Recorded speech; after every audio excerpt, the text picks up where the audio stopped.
misterios de Dios. Los misterios de Dios. Bueno, abran sus Biblias, los que la traen, en el libro del Apocalipsis, capítulo 17. Apocalipsis, capítulo 17, porque vamos a ver los 3 misterios satánicos. Y vamos a abocarnos en esta mañana al misterio de Babilonia. La Biblia es un libro sellado. Contiene información espiritual. Y esta información espiritual no le es dada a las personas que son muy inteligentes, muy intelectuales, 5 doctorados en ciencias políticas, doctor en filosofía y letras, bla, bla, bla, bla, que aun cuando tienen este conocimiento terrenal, ya sea politólogos o personas que discuten o que debaten o que son completamente diestros para poder debatir todos los temas del mundo, la información espiritual de la Biblia le es dada a las personas que tienen al Espíritu de Dios, a las personas que se enfrentaron algún tiempo en su vida con Jesús, se dieron cuenta que necesitaban el perdón de sus pecados, porque Él fue muerto, enterrado y resucitado a los 3 días, y al entrar Jesús a tu vida, en quien están encerrados todos los secretos de la sabiduría y del conocimiento, comienza tu vida a ser llenada de un conocimiento que no proviene del mundo. En 1 de Juan capítulo 4, 3 y 4 dice el apóstol, ellos son del mundo y hablan las cosas del mundo. El que es de Dios nos oye. En esto diferenciamos el espíritu de verdad y el espíritu de error. La persona natural, la persona que no tiene a Cristo en su vida, le es locura la información espiritual. En los 40 años que tengo predicando la palabra, 43 de convertido, y en todos los, se podría decir, más de 100 debates que he tenido con escépticos, agnósticos, politólogos, ateos, etcétera, etcétera, siempre me he enfrentado, cuando atacan la Biblia, preguntarles si ya la leyeron. Y créanme que casi un 80% de las personas que discuten, agreden o son hostiles a la Biblia o la critican, ni siquiera la han leído. Y cuando te dicen, ya la leí, quiere decir que comenzaron desde el Génesis. Imagínense nada más, la Biblia no se comienza a leer desde el principio, sino desde el Nuevo Testamento. Y te dicen, ya la leí, o sea, leí los 66 libros en 3 o 4 meses y con eso ya entendieron los secretos de Dios. Qué tremendo, ¿verdad? Entonces es importante que esto lo tengamos nosotros como base, porque estos secretos que pertenecen al mundo espiritual, a Dios le ha agradado revelárnoslos a nosotros. Cuando Jesús comenzó a hablar en parábolas, Mateo 13, Marcos capítulo 4, etcétera, etcétera, les dijo a ustedes, a los discípulos, a los que me siguen, les es dado entender las cosas que estoy contando en las parábolas. Que el sembrador salió a sembrar, que el trigo, la cizaña, las aves del cielo, la tierra, etcétera, etcétera, que la gente ni siquiera entiende, tenían un trasfondo espiritual dado a los que siguen a Jesús. Entonces, si tú eres una persona, o los que nos escuchan, que quieres respuestas, por ejemplo, ¿por qué Dios permitió el mal en el universo? ¿Por qué, si Dios sabía que Adán y Eva iban a pecar, por qué los creó sabiendo como omnisciente que es Dios, etcétera, etcétera? No vas a tener respuestas hasta que comiences a seguir a Jesús, porque a Dios no le interesa enriquecer tu conocimiento intelectual, sino cambiar tu vida, transformar tu vida. Entonces les dijo a los discípulos, ustedes que ya me siguen, a ustedes les voy a dar a revelar y a que entiendan, les voy a abrir el entendimiento para que comprendan las cosas que la gente común y corriente, por muy inteligente que sea, no las puede entender. El libro del Apocalipsis, que es el 66º libro de la Biblia. Es un libro lleno de símbolos. Y todos estos símbolos que aparecen en el Apocalipsis aparecen en el Antiguo Testamento. Casi la mitad de las citas del Apocalipsis vienen del Antiguo Testamento. Entonces, si yo quiero entender en el Apocalipsis qué significa Babilonia, o los 10 cuernos, o las 7 cabezas, o quién es la bestia, necesito tener un conocimiento anticipado del libro de Daniel, del libro del Génesis y del libro de Ezequiel, principalmente para yo poder interpretar o enseñar el Apocalipsis. Entonces, vamos a abordar en esta mañana, en esta serie que me ha parecido veras maravillosa, y yo mismo estoy asombrado cada vez que descubro más y más misterios en la Biblia, el misterio de Babilonia. En la Biblia hay 2 palabras, 2 ciudades que se mencionan más que cualquier otra nación de toda la historia. Y la primera es Jerusalén. Es la que más se menciona desde el Génesis hasta el Apocalipsis. Y la segunda es Babilonia. Cuando la Biblia termina en el Apocalipsis mencionando a Babilonia, a una ramera que vamos a ver ahorita, por eso se le llama un misterio, porque es la madre de las rameras y de las abominaciones de la tierra.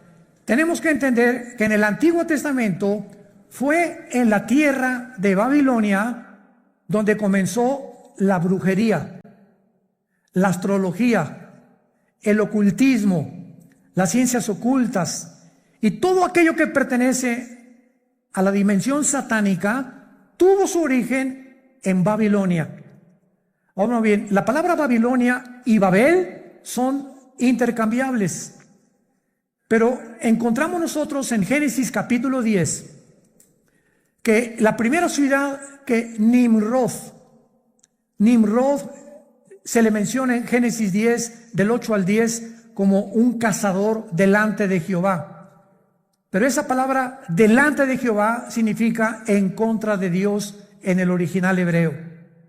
Y él fue el primer hombre que levantó Babilonia, que después acabaron levantando una torre, Génesis 11, la torre de Babel, donde Dios tuvo que confundir las lenguas, porque si ellos continuaban con ese sueño, con ese anhelo de llegar al cielo y de tener comunicación con los astros, etcétera, etcétera, ellos iban a acabar completamente destruidos por Dios. Entonces, la gran variedad de lenguajes que hay en el mundo es una manifestación de la misericordia de Dios, porque de otra manera nos acabaríamos todos, pero en 3 días. Entonces, gracias a que unos hablan francés, otros español, otros italiano, etcétera, etcétera, el mundo ha durado casi 6,000 años.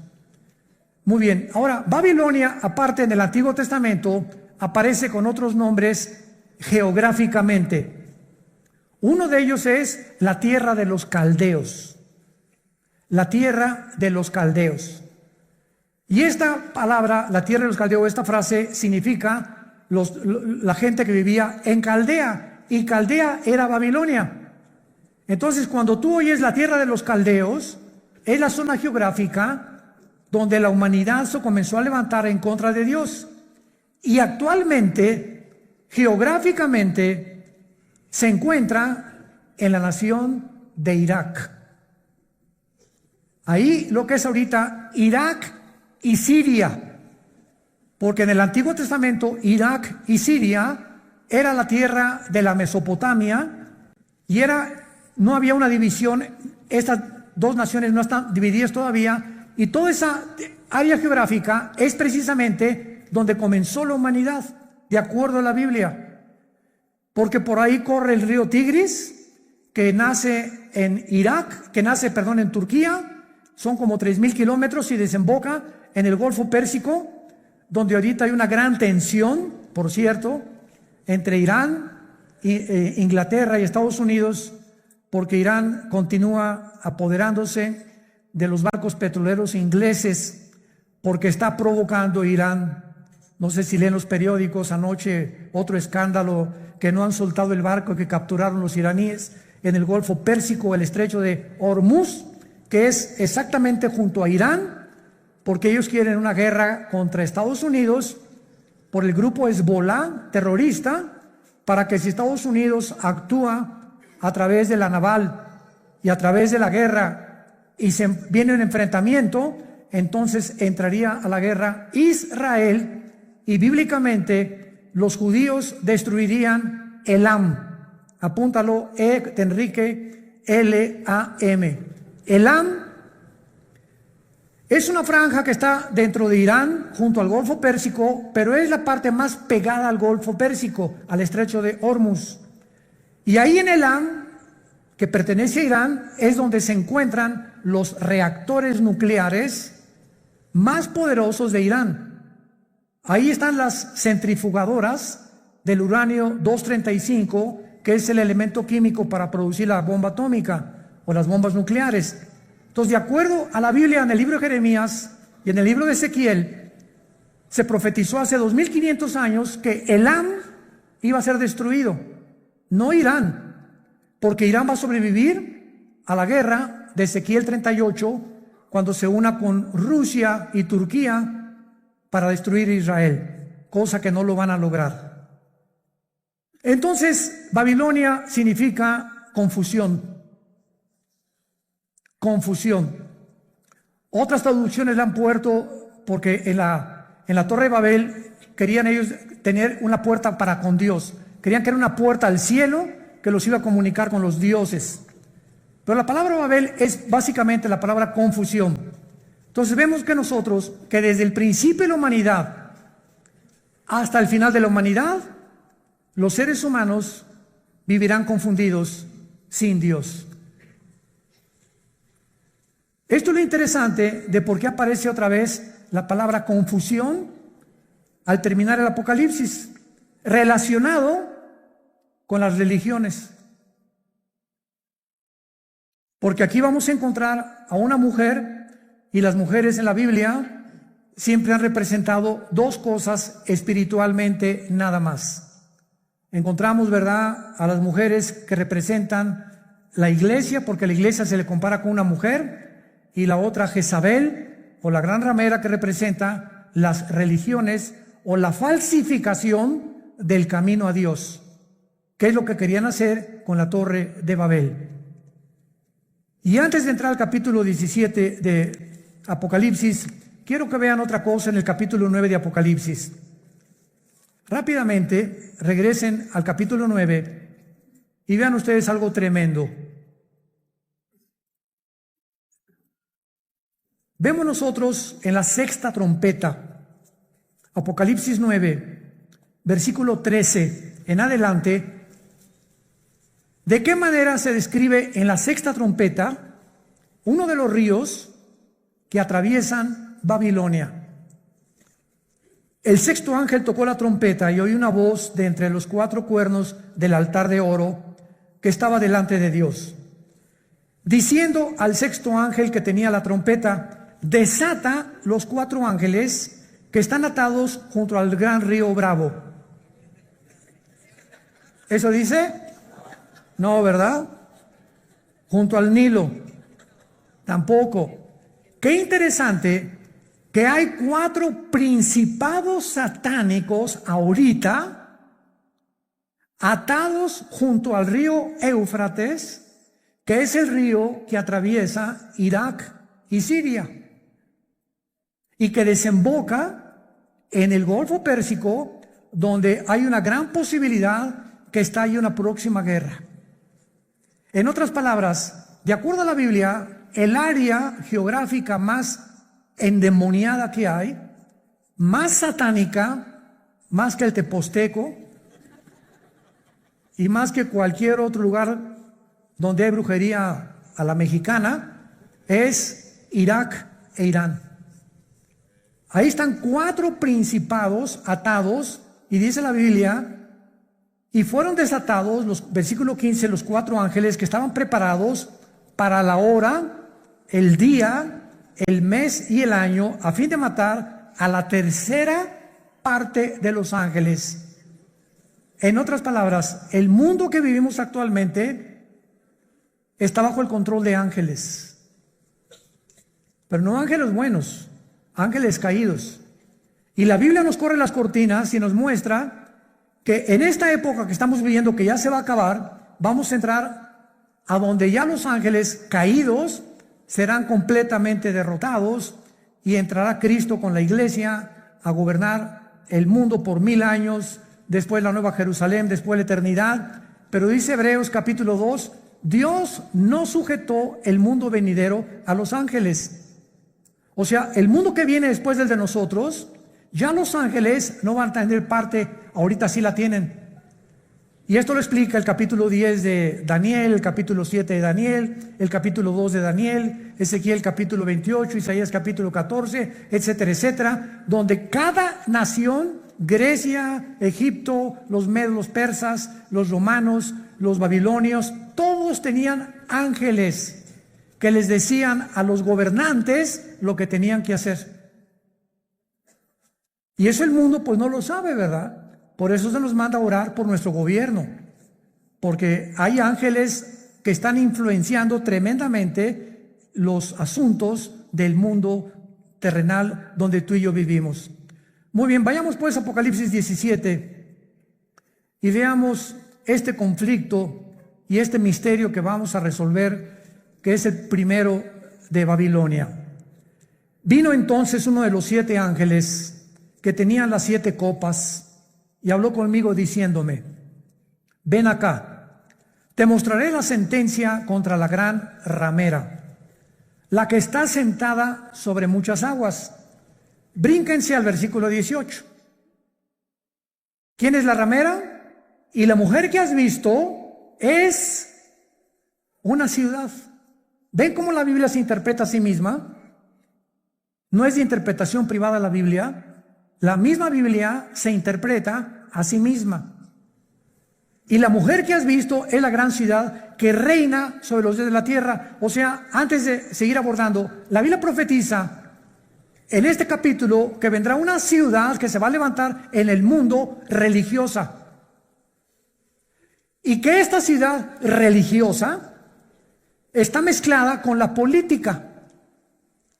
Y que al mismo tiempo esta ciudad va a gobernar la política durante 3 años y medio, y la política que va a reiniciarse con el anticristo va a matar a la mujer, o sea, va a incendiar esta ciudad, y entonces los últimos 3 años y medio de la gran tribulación vendrá la persecución del anticristo. Entonces, los primeros 3 años de la tribulación, la persecución es religiosa. Y los últimos 3 años es política. Y esto es interesantísimo, porque la unión de la religión con la política ha sido durante toda la historia. Un ejemplo, para que no se empachen. ¿Cuáles son los 2 poderes que mataron a Cristo?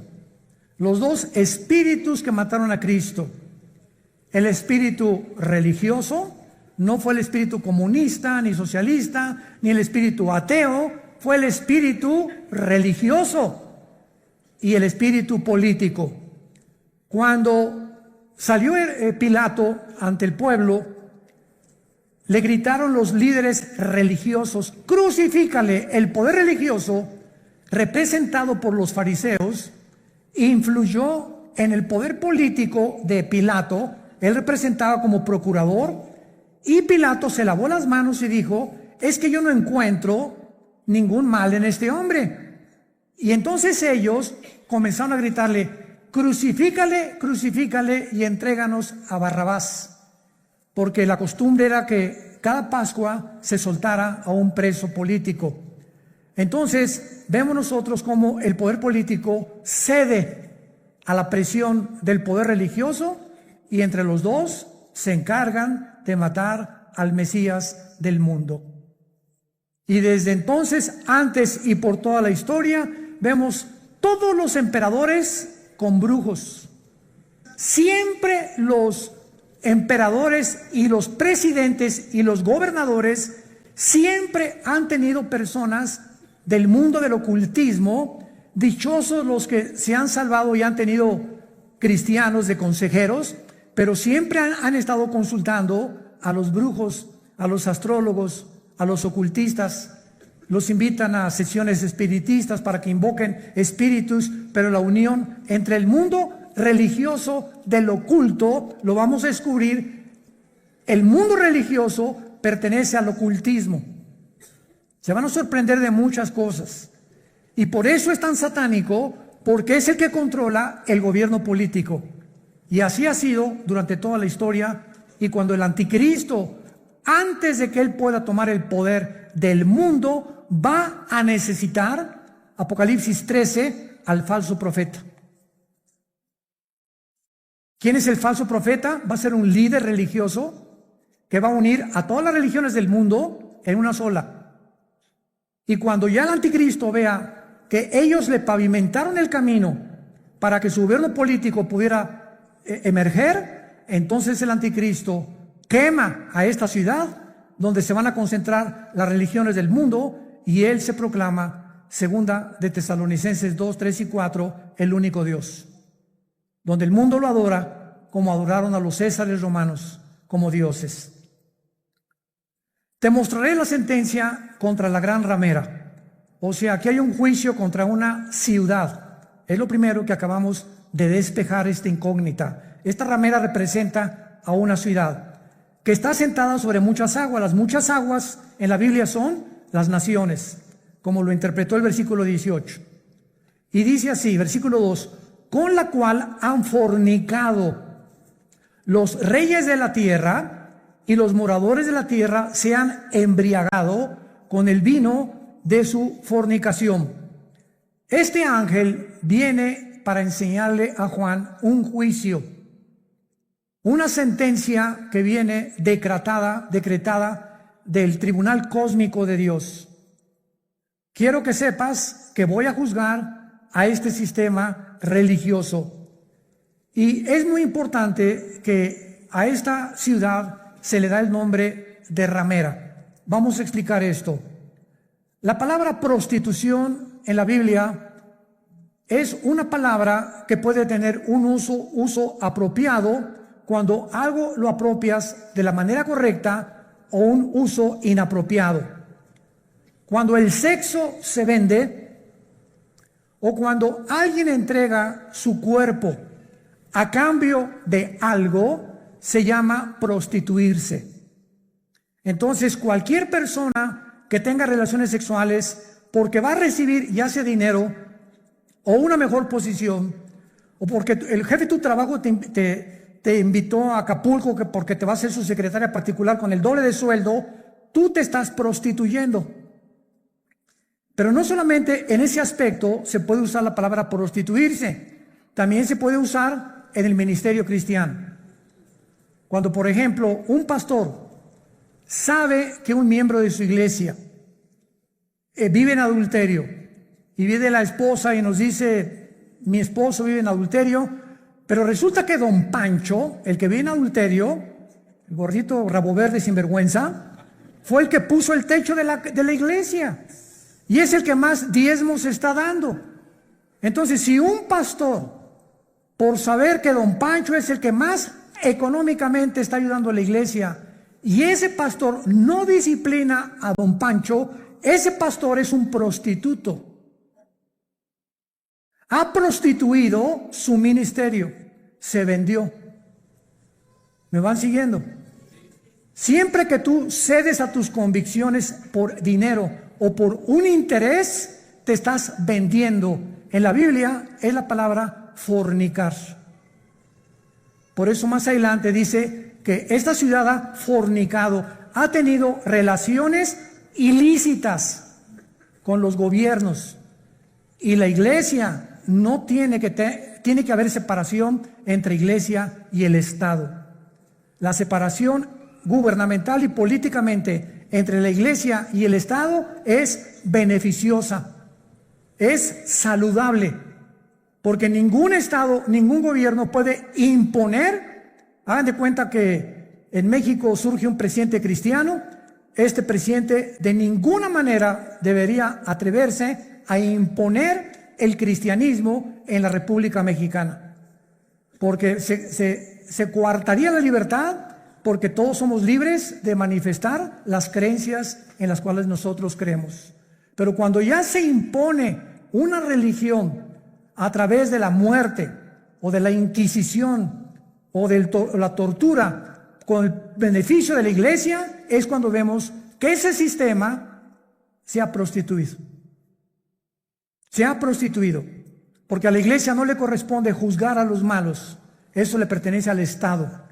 El Estado usa el Estado de Derecho para castigar a los malos, silla eléctrica o pena capital o pena perpetua, lo que sea. La iglesia tiene la función de predicar el evangelio para que el corazón del ser humano sea transformado. La justicia la aplica el Estado, no la iglesia. Para que me vayan siguiendo con mucho cuidado.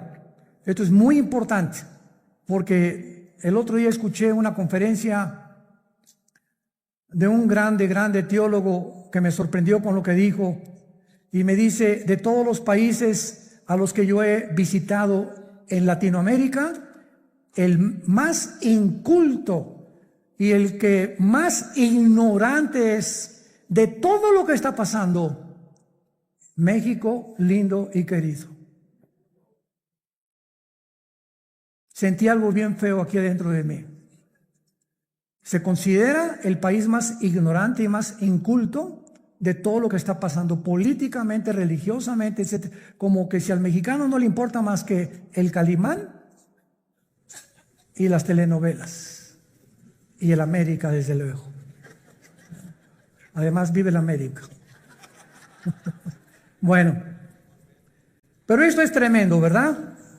Y otra cosa que también me sorprendió es que un análisis que hizo las Naciones Unidas fue que en Europa el promedio de la gente normal, desde los 10 años de edad hasta los 25 o 30 años de edad, cualquier europeo de cualquier nación de Europa ha leído antes de los 25 años por lo menos 6, 7 libros al año. Y en México, 1 al año. Y con trabajo no lo acabaron. ¿Se imaginan? Estamos con el esto, con el Calimán, la televisión, ausentes completamente de cultivar nuestro espíritu, nuestra mente intelectual.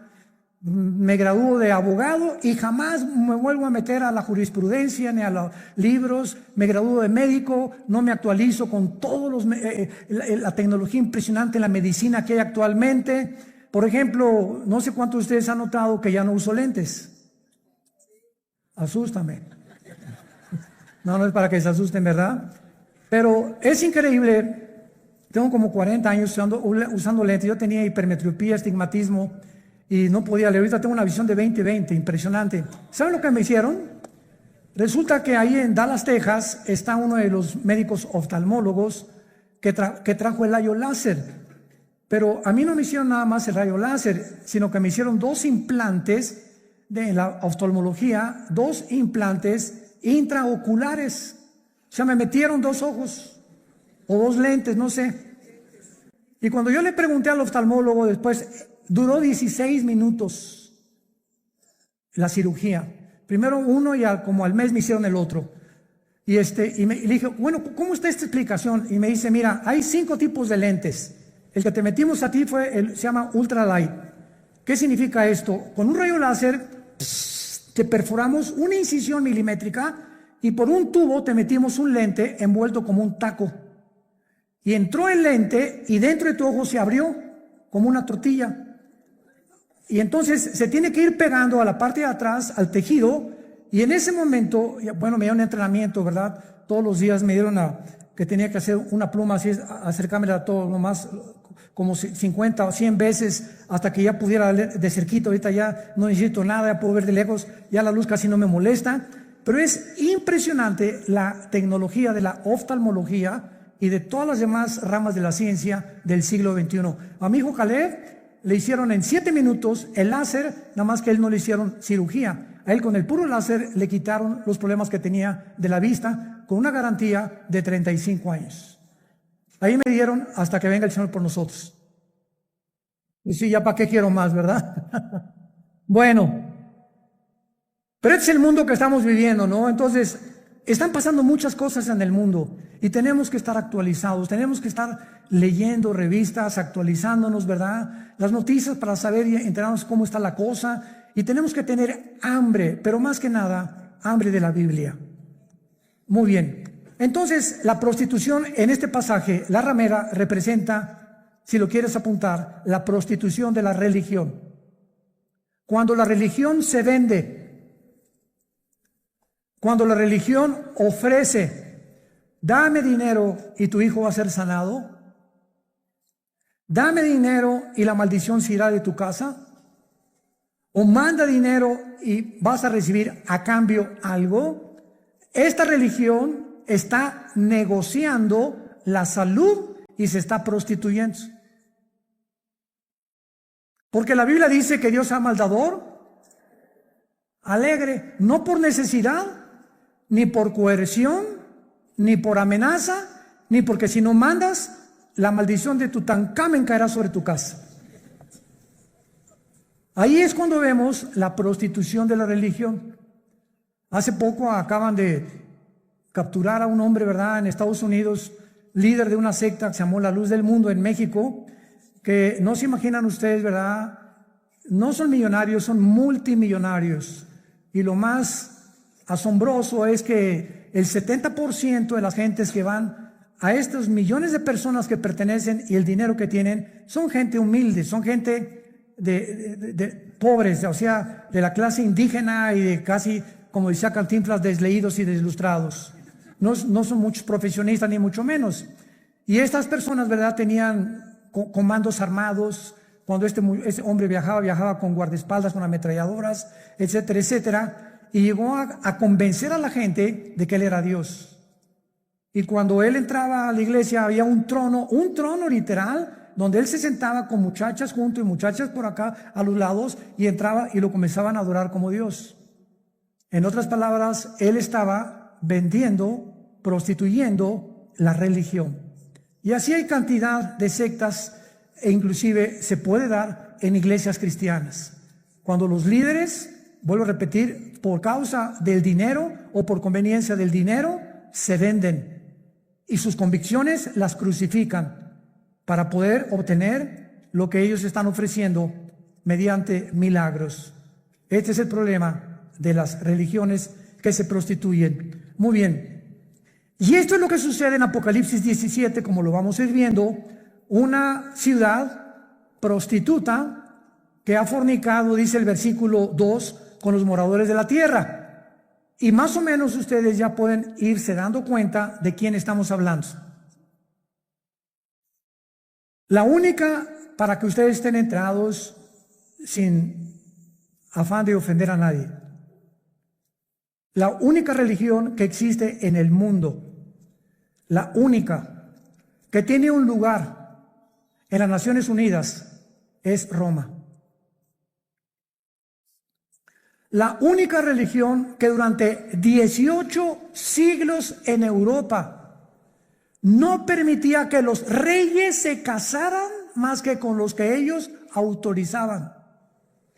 La única religión que exigió que si no te convertías a Roma durante 350 años, nombró un papa a Torquemada, un hombre español con la Inquisición, donde los abrían los cuerpos, les quitaban el pelo, los rapaban, pero con todo y la piel, les sacaban los ojos, los sentaban en estacas, los quemaban vivos a judíos y a cristianos, porque no aceptaron que Roma es la única religión que salva. Y hasta el siglo XXI, los estatutos romanos continúan enseñando lo mismo. Fuera de Roma no hay salvación. Esto es impresionante.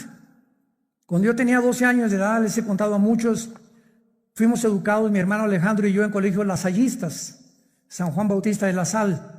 Y a los 13 años vivíamos en Acapulco, entré al seminario, yo quería ser cura, porque nos enseñaron los hermanos lasallistas en aquel tiempo latín, en aquel tiempo éramos acólitos, el cura daba la misa en latín, cuando entraba supuestamente al altar, ¿verdad? Entraba y decía, introibo al altar de Deu, Justifica Juventudes Meam, me introdujo al altar de Dios a ofrecer los sacrificios por los vivos y por los muertos. Ya le contestamos en latín ¿cómo se llama? Los acólitos. Y cuando uno de los grandes dirigentes ahí llegó a visitarnos al seminario, nos dijo, ustedes están ya en el tiempo de hacer un voto de celibato sacerdotal. Y pues éramos como 10 o 12 muchachos de 14, 15 y 6 años de edad, y nos volteamos todos a ver qué significa el voto del celibato sacerdotal. Entonces nos dijo este prelado religioso, significa que ustedes tienen que hacer un voto que nunca se van a casar y que su única fidelidad va a ser a Roma, nada más. Oiga, ¿y por qué no quiere que nos casemos? Porque si se casan, el dinero lo gastan en la familia y ya no lo mandan a Roma. Esa es la razón por la cual no les conviene que se casen. Cuando la Biblia ordena, 1 Timoteo capítulo 3, en cualquier Biblia que veas, que los que sirven a Dios de tiempo completo se casen, a menos que tengas el don de continencia. Pero esto es increíble. Ahí fue cuando yo me decepcioné, ¿verdad?, de la religión. Lloré, le dije a mi papá, yo ya no creo en nadie, y me hice ateo. A los 17 años ingresé al Partido Comunista, me uní a la dialéctica materialista, a estudiar el Capital de Marx, de Engels y de todos los grandes líderes, Lenin, que la llevó a la práctica en la revolución bolchevique, etcétera, etcétera, hasta que cuando me convertí, yo estaba a punto ya de casi quitarme la vida, de la depresión a la que yo había llegado, de la decepción y de todo, que ya nadie me convencía, cuando mi hermano Alejandro me presenta a Jesús como el camino, la verdad y la vida. Y yo supe cuando encontré a Jesús que era la única razón por la cual yo debía seguir viviendo. Y le prometí desde ese día, fue marzo de 1974, que yo le entregaría mi vida y que lo quería servir. Y desde entonces no lo he dejado de servir, por la gracia de Dios. Bueno, ahora muy bien. Vean rápidamente en el Antiguo Testamento, en Jeremías capítulo 2, de qué forma en el Antiguo Testamento se menciona la fornicación física o la prostitución, así como material o terrenalmente. Una mujer se puede vender por dinero, la cual se le llama prostituirse o prostituirse, o un hombre también. Espiritualmente, Dios usa el mismo término cuando tú le dejas a Él por los ídolos, o cuando dejas a Dios por otras cosas más importantes que Él. Dice Jeremías capítulo 3. Dicen, si alguno dejare a su mujer yéndose esta de él y se juntare otro hombre, ¿volverá a ella más? ¿No será la tierra del todo amancillada? Tú pues, le está hablando Dios a Israel, has, ¿qué cosa? Fornicado con muchos amigos. Pero no se está refiriendo Dios a la fornicación física sexual. Veámoslo. Mas vuélvete a mí, dice Jehová. Alza tus ojos a las alturas y ve en qué lugar no te hayas prostituido. Junto a los caminos te sentabas. Para ellos como árabe en el desierto, y con tus fornicaciones y con tu maldad has contaminado la tierra. Por esta causa las aguas han sido detenidas y faltó la lluvia tardía. Y has tenido frente de ramera y no quisiste tener vergüenza. Dios acusa a Israel de fornicar con los ídolos, que es lo mismo cuando un hombre se va con una mujer que no es su esposa, o cuando un muchacho tiene relaciones con su novia sin casarse, está fornicando. Ella se está entregando a él o por conveniencia, o él con ella. Se están prostituyendo los dos. Y cuando tú espiritualmente dejas a Dios y abrazas cualquier otra área de la vida por olvidarte la palabra de Dios, has prostituido tu llamado. estás fornicando. En otras palabras, en la Biblia, la idolatría se le compara con la fornicación sexual. Ahora veamos y confirmémoslo en Santiago capítulo 4, en el Nuevo Testamento, y dice así el apóstol Santiago. Santiago capítulo 4, versículo 4. Santiago 4, versículo 4. Oh almas, ¿cómo se les llama? Adúlteras, pero no porque se hayan ido con otra mujer. ¿No sabéis que la amistad del mundo es enemistad contra Dios? Cualquiera que se quiera ser amigo del mundo se constituye enemigo de Dios. ¿O pensáis que la Escritura dice en vano, el Espíritu que le ha hecho morar en nosotros nos anhela celosamente? Vemos ya que también en el Nuevo Testamento la fornicación puede ser espiritual o puede ser de carácter sexual.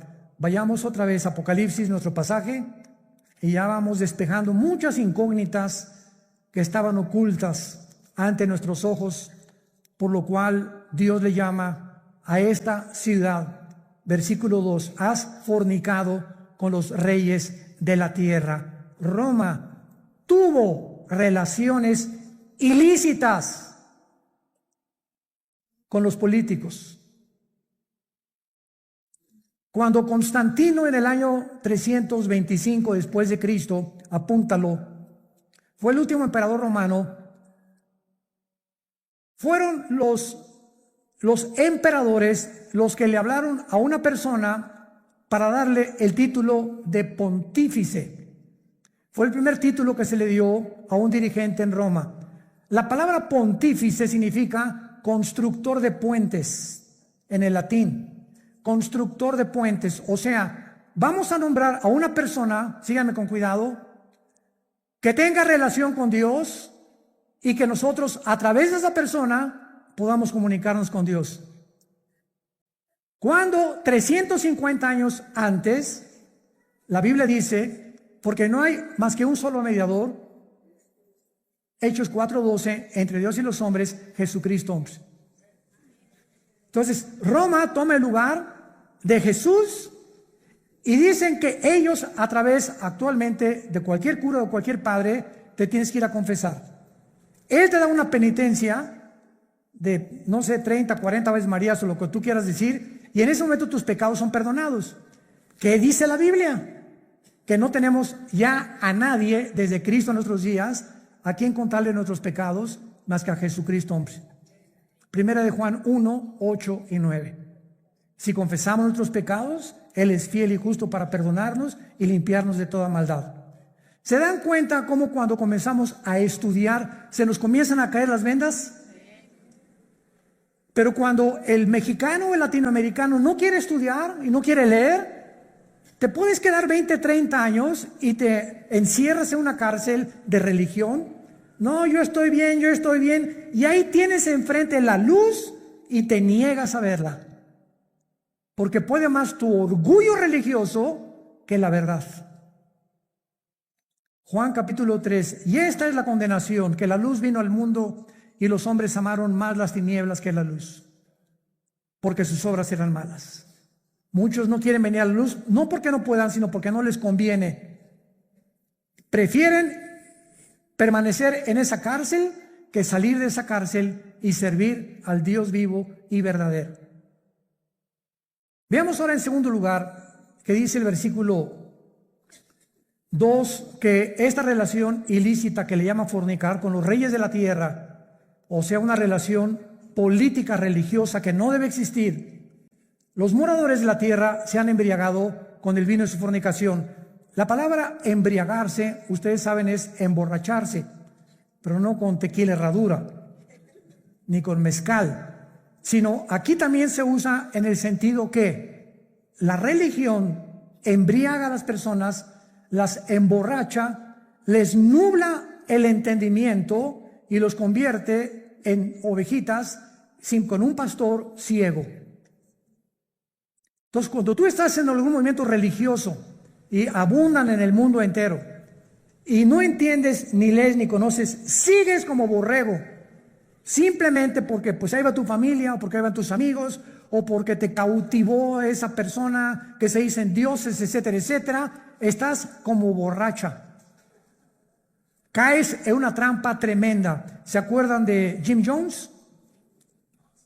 1978, que se llevó a 1,000 personas a la Guyana junto a Venezuela. ¿Se acuerdan de David Koresh, que en Waco, Texas, dijo que él era el ángel del Apocalipsis? ¿Se acuerdan de Juan Carlos Miranda, recientemente, que dijo que él era primero el anticristo, pues que era Jesucristo? Y así este señor de la luz del mundo, que dijo que él era también el único que debían de adorarlo, y cuando llevaba en su haber 7 o 4 niñas violadas. ¿Qué le pasa al mundo? Te puedes preguntar, ¿no? O sea, qué fácil somos engañados. Qué fácil es caer en una secta por no estudiar. Mi pueblo pereció porque no tuvo conocimiento. ¿Ven la importancia de prepararnos? Ahora veamos aquí en el versículo 3 que el Espíritu Santo traslada o transporta a Juan a un desierto. Y ahí en el desierto tiene una visión tremenda el apóstol Juan. ¿A quién ve a Juan? ¿A quién ve? A una mujer sentada sobre una bestia escarlata. El color escarlata es el color de los dragones. Es un color rojizo, que es el color que se asocia con la sangre, con la guerra y también con Satanás.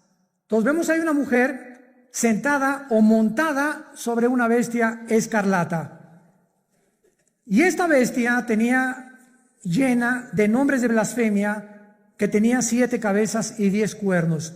Nuestro paso actualmente ahorita es tratar de descifrar qué significa la mujer sentada sobre esta bestia. Muy bien, esta bestia en el versículo 8 nos da la interpretación. La bestia que has visto era y no es, y está para subir del abismo e ir a perdición. Número 1, esta bestia es el nombre que el Espíritu Santo le da a una imagen o a un principado satánico que ya había existido antes en el mundo. ¿Se acuerdan de los 4 ángeles atados junto al río Éufrates? ¿Quiénes creen ustedes que sean esos 4 ángeles? Porque si estaban atados, no es porque vivían en Disneylandia, ¿verdad? Sino que eran 4 ángeles que ocasionaron un daño tan grande en la historia humana que Dios los encerró y los va a soltar al final de la gran tribulación, cuando nosotros ya no estemos ahí. Pero en el capítulo 10 de Daniel se nos revela que cuando Dios envió un ángel a la tierra para comunicarle a Daniel el futuro de Israel, con la profecía de las 70 semanas, otro principado satánico se atravesó y lo interrumpió durante casi 3 semanas, que mientras había una guerra en la dimensión espiritual, Daniel se encontraba en la tierra orando. En esas 3 semanas hubo una guerra espiritual sin que Daniel lo supiera. Y esas oraciones de Daniel hicieron que viniera el ángel y bajara Miguel, el arcángel y comandante en jefe de las huestes de los ángeles buenos de Dios, para que ese ángel fuera librado y llegara a la tierra, a Jerusalén, a Babilonia, y le entregara a Daniel el recado. Y entonces ahí el ángel le dice a Daniel: me detuvo el ángel de Persia. En otras palabras, el principado que estaba gobernando el imperio pérsico, que es el imperio de Irán, porque en 1935 se le cambió de Persia a Irán, era un principado satánico. ¿Y cuáles son los 4 imperios que Daniel menciona? Babilonia, los medos y los persas, los griegos y los romanos. Estos 4 ángeles del Apocalipsis de la 6ª trompeta son los 4 ángeles que estuvieron al frente de los más grandes imperios del pasado y que fueron imperios antisemitas. Y van a volver otra vez a resurgir. Pero aquí hay un ángel que está en el abismo. ¿Qué es el abismo? Muy bien, la Biblia nos habla de que hay prisiones en el centro de la tierra. Una es el infierno. ¿Quién está en el infierno? ¿Tu comadre? ¿Tu tía, tu tío? No sabemos, ¿verdad? El infierno es el lugar de los espíritus humanos, nada más, desde Adán hasta nuestros días, que bajan al centro de la tierra. Todos los que murieron sin Cristo o rechazaron la salvación se encuentran en el infierno. En el infierno no hay demonios. Ahora, el lugar de los demonios, cuando Cristo vino al mundo, el gadareno le dijo a Cristo, ¿verdad? O cuando los iba a sacar del endemoniado, le dijeron a Cristo: no nos mandes al abismo, déjanos meternos en los puercos, porque los demonios saben que al bajar al abismo ya no salen hasta Apocalipsis capítulo 9, que se les va a abrir la puerta y van a invadir el mundo. ¿Se imaginan? Ahorita hay maldad. Ahora imagínense con todos los demonios sueltos. Entonces en el abismo están los demonios, en el infierno los seres humanos, en el Abadón o en el Tartarus están los ángeles caídos que Dios ha guardado por ahí y que también serán soltados después. Y hay otros ángeles que están guardados y que ya nunca jamás, por toda la eternidad, van a ser soltados. Entonces la Biblia nos muestra claramente que esta bestia que estaba viendo Juan, no hay otro nombre más que bestia para darle, porque la palabra bestia en el griego significa algo cruel, rapaz, sanguinario, que no se le puede comparar a un tigre, ni a una hiena, ni a un león, ni a una águila.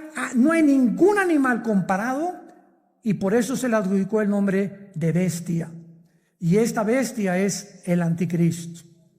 ¿Qué nos dice la Biblia? Que cuando surge el anticristo, que lo más seguro es que el diablo va a tener relaciones con una prostituta. Y de esta relación van a ser el anticristo. ¿Cuándo entra el espíritu al cuerpo humano? Cuando mi papá se juntó con mi mamá, el cromosoma Y de mi papá se juntó con el óvulo y mamá doble X, se formó una célula de 46 cromosomas que le llaman el cigoto o el cigote, ¿verdad? Y después ahí es el feto y ahí se va formando ¿cómo se llama? La criatura. La pregunta es la siguiente: ¿cuándo entra el alma humana o el espíritu al cuerpo humano? Esta pregunta ha hecho que los mismos científicos estén debatiendo actualmente cuándo se aborta y cuándo no se aborta. No hay ningún médico, ningún doctor, ningún genetista, ningún ginecólogo, nadie que te pueda decir cuándo comienza la vida. Y por eso se ha dado especulaciones. No, puedes abortar a las 3 semanas, a los 2 meses, al mes. Y las leyes en diferentes naciones cambian de acuerdo a la perspectiva y la opinión de tales o cuales médicos. Pero en el Salmo 139, escrito hace 3000 años, escribió Dios: mi embrión vieron tus ojos. Es en el momento de la fertilización, señores médicos que nos acompañan, es en el momento de la fertilización cuando el cromosoma de mi papá fertilizó el óvulo y mamá. En ese momento Dios nos considera seres humanos completos, con toda la información genética, aunque no se haya desarrollado el corazón ni el hígado ni mucho menos, pero en ese momento ya estamos potencialmente completos como seres humanos. Así que a los 2 o a los 3 días ya se le llama aborto, porque es Dios el que determina cuándo comienza la vida. Bueno, vamos a dejar hasta acá nuestro estudio. Tenemos, ni modo, me tengo que volar yo, así que bye bye.